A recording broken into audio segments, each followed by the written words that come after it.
Now, they basically this post-flood, just to give you a snapshot of what all this is about. This is after the flood, okay? Noah's got off the ark. Abraham's like born. Nimrod's hanging out. All this stuff is going on. This is just before Nimrod, he was ruling the earth, right? All the earth was under his control, according to Joshua here. And all the earth was one tongue and one union. Now here's where the plot thickens. All the princes of Nimrod, great men, took counsel.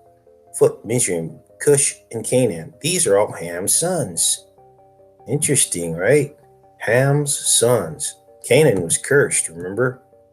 With their family.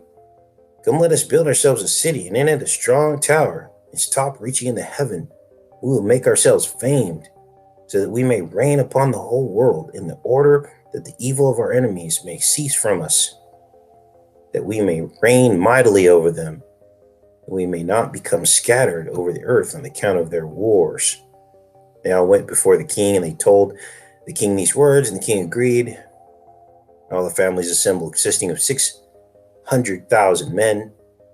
They went to seek an extensive piece of ground to build the city and the tower. And they sought in the whole earth, and they found none like one valley at the east of the land of Shinar, about 2 days' walk. And they journeyed there, and they dwelt there. Now, this land of Shinar is interesting, because this is it. It sits between the Tigris and Euphrates River. And 2 days' walk is about 60 miles. I don't know how fast people walk back then, but I did some calculations. And it seems as though 2 days' walk, let's let this pull up here. Yeah, an easy walk is 20 minutes per mile. And so you can do 8 hours in a day. So when you do the math on that, you can get between 40 to 60 miles per day walking if you walked for 8 hours and didn't stop to eat. Okay, so we'll put this on the easy. So that's where that sits. So where was this place? Well, interestingly, this is Shinar. So some people say this Babylon area down here is Shinar. Some people say it's further north between the Tigris and Euphrates River. Now, let's keep reading the book of Jasher, because this gets really interesting. And they began to make bricks and burn fires to build the city and the tower that they had imagined to complete. And the building of the tower was unto them a transgression and a sin. They built it. And while they were building it, the Lord of heaven, they imagined in their hearts to war against him and to ascend into heaven. What happens? They were fighting their enemies. Then they decided, let's just fight God while we're at it. And all these people and their families divided themselves into 3 parts. So the first said, we will ascend into heaven and fight against him. The second group said, we will ascend to heaven and place our own gods there and serve them. The third group said, we will ascend to heaven and smite him with bows and spears. And God knew all their works and all their evil thoughts. And he saw the city and the tower which they were building. And they built themselves a great city and a very high and strong tower. On account of its height, the mortar and bricks did not reach the builders in their ascent to it. So this thing was so high that it took a whole year for people to get the materials up to the top of this tower. And after that, they reached to the builders and gave them mortar and bricks. Thus it was done daily. Now, I believe there was something supernatural to the effect of this tower. Okay? There was something supernatural about it. I don't know how, but this is what my gut's telling me. Okay? Behold, these ascended and others descended the whole day. So they were going up and down in this tower. This may have even been some kind of a conduit. This may even have been some kind of a tree, a quote-unquote tree. Why do I say that? Well, some of the ancient texts, especially in the book of Ezekiel, talk about these trees that reached into the heavens, and that all the birds in the sky nested in these trees. And it said that the shade of this tree covered all the nations. Okay? So they talk about this. And so we've surmised that possibly some of these ancient, what appear to be tree stumps that dot the entire earth in Scotland, Ireland, the Devil's Tower in Wyoming, the Devil's Post Pile at Mammoth. There's all these sites around the earth that appear to look like tree trunks, basically hexagonal. They call it columnar basalt, and they're like cut off, and they're perfectly arrayed in these shapes. Okay, perfect geometric patterns. They're all packed together that look like some kind of ancient crystalline tree stump. Okay, and so I'm wondering if they were like building one of these, and this is what really the Tower of Babel was. It says, and if the brick should fall from their hands and get broken, they would all weep over it. But if a man fell, then none of them would look at him. So all they cared about was building this tower out of these bricks. And the Lord knew their thoughts, and it came to pass when they were building, they cast the arrows toward the heavens. So what were these arrows? These could have been like missiles. I mean, think about this for a second, you guys. Can an arrow really reach heaven unless it has some fire behind it, like a missile? You know, the military's launching all these test missiles into the air. What are they really doing? Are they really trying to break through the firmament? You hear this, you hear the, what do they call that sound when it hits, when it goes through the sound barrier? It's like a big boom and all the windows rattle. Well, what's really going on here? They cast arrows toward the heavens, and all the arrows fell upon them, filled with blood. And they saw that they had said to each other, surely we have slain all those that are in heaven. So they thinks that they've attacked heaven and waged war in heaven when they came back full of blood. This is fascinating stuff. So, for this was from the Lord in order to cause them to err, and in order to destroy them from off the face of the ground. So God sent their little nuclear missiles back filled with blood, because he's the Most High. They're not going to be able to attack him. And they built the tower in the city, and they did this thing daily until many days and years were elapsed. So they worked on this thing for a long time. And God said to the 70 angels who stood foremost before him, to those who were near him, saying, come, let us descend and confuse their tongues. And this is where they confused the languages and send them to all the parts of the earth. And from that day following, they forgot each man his neighbor's tongue. They could not understand to speak in one tongue. And when the builder took from the hands of his neighbor lime or stone, which he did not order, lime, stone, the builder would cast it away and throw it upon his neighbor, and he would die. So remember this limestone, because we're going to come back to that, because there's a very rare earth mineral that was found at this site, and that's what we're going to dig into next. Now, I have no idea if anyone else has discovered this. Oftentimes when I do my research, it's based off of ancient, or it's based off of facts, not other people's research. Someone else might have already discovered this, and they may have not. I don't know. But I discovered it. There's a rare earth mineral found only at Shinar. It's called Shinarite or something like that, or Sinjarite, which is the same word. And it is at a place called Sinjar, which is Shinar in Iraq. And we're going to look at that in Google Earth. So they threw back the limestone, which interestingly, this Shinarite is made out of the same thing.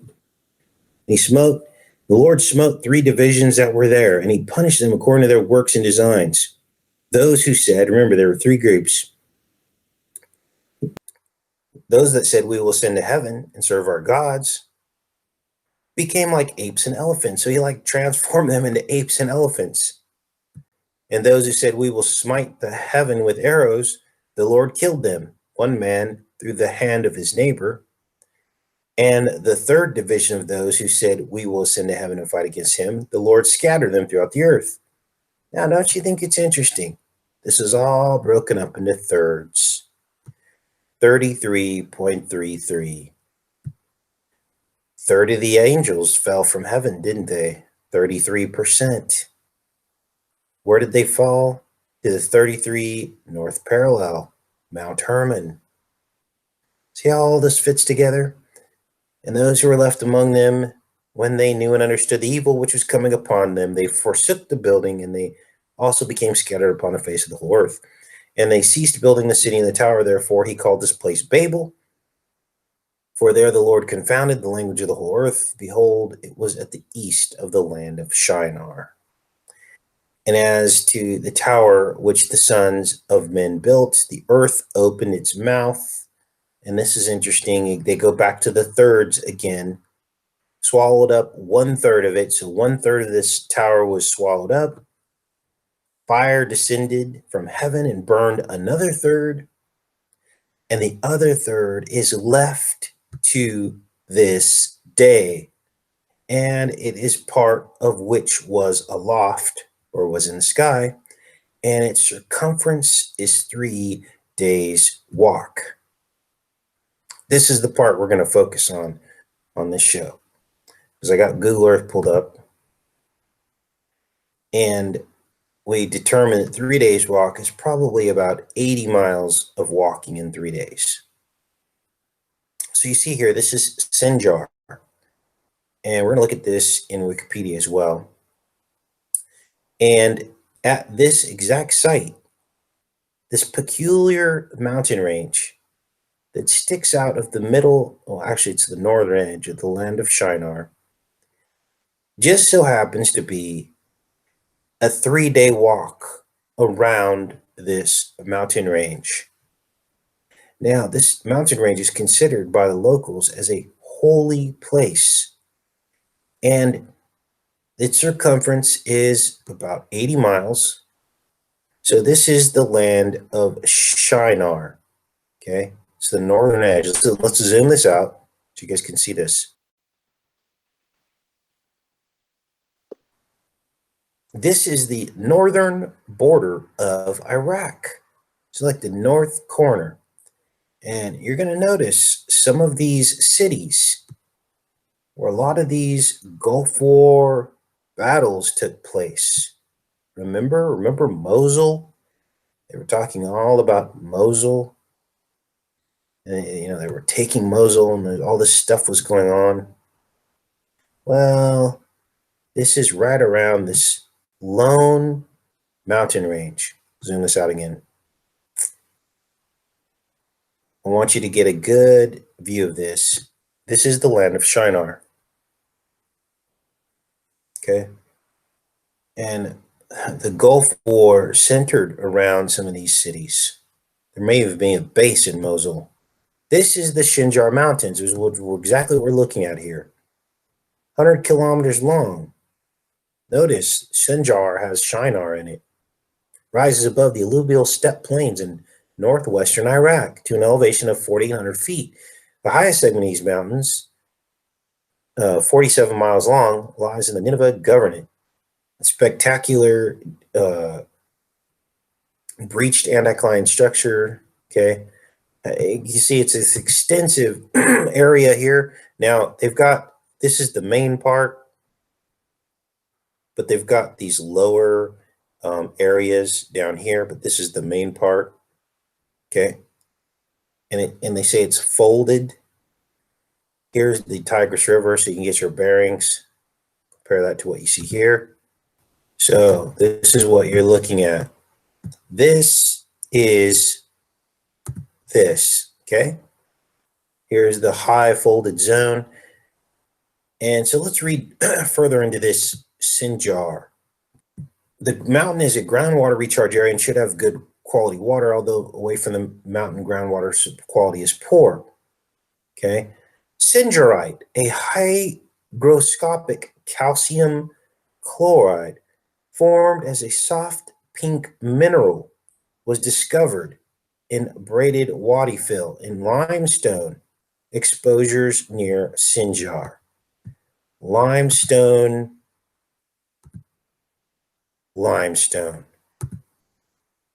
right? Okay, you seeing the connection here? Limestone.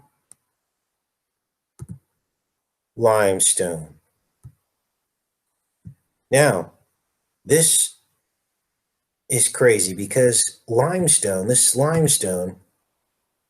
this Sinjarite that's found in the limestone is very closely related to Antarcticite, So this same material, this calcium chloride, is also found in Antarctica. What are the odds of that?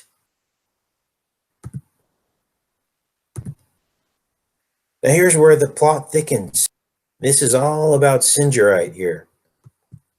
Extremely rare pink tetragonal hygroscopic mineral is highly soluble in water. Lowest temperature of Sinjarite. Now I don't know what this is. I don't know if this was the bricks that were used for the Tower of Babel, or this was the limestone that they threw back. But if the book of Joshua says down to this day you can see it, that to me looks like it might be this little mountain range right here, which when you zoom out, this is the land of Shinar in between the Tigris and Euphrates River.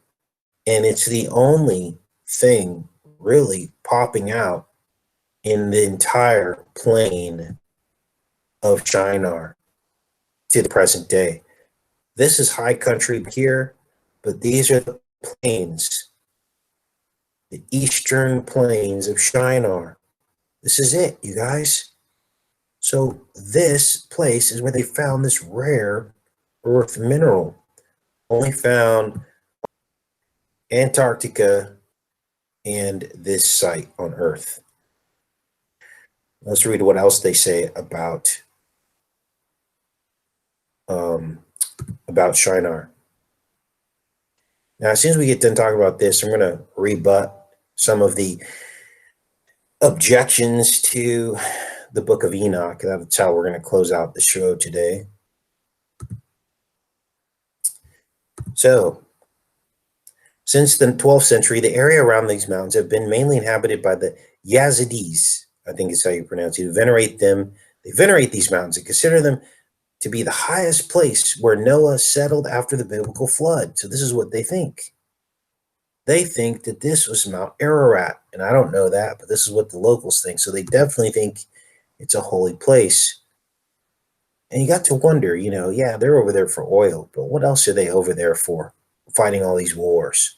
Why is this place so important? Why did we have to go into Iraq?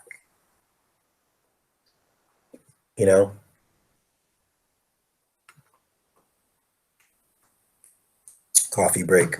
All right, so this is a place too, these mountains, where they escape in times of conflict.